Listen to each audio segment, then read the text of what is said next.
something to think about is to distinguish between attachment and love.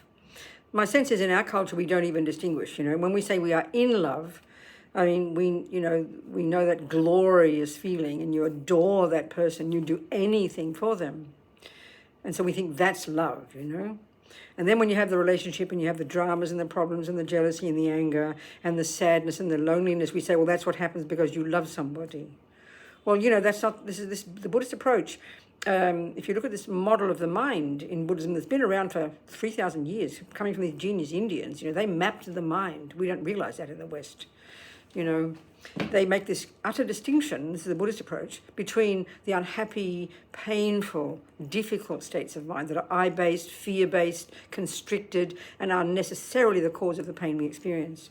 But then you have the other ones, the so-called virtues, We don't like to say that in psychology, but that's what they are. Love, compassion, kindness, self-confidence, all these. We know them, they're lovely. They are the source of our happiness.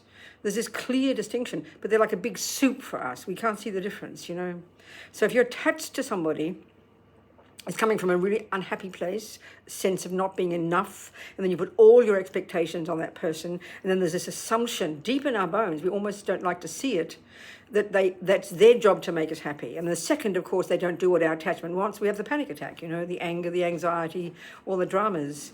So to learn to see this and then see that love is a different one. Love is altruistic. Love is thinking of the other.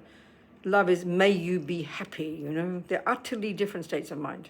Utterly different, but extremely difficult to see. It needs a lot of internal introspection, a lot of awareness every day. First with the theory as your basis, and then observing yourself, observing your mind all the time. Tremendously difficult, but it's the absolute basis of practice, and therefore the basis of our success at becoming less neurotic and more happy, and therefore more useful.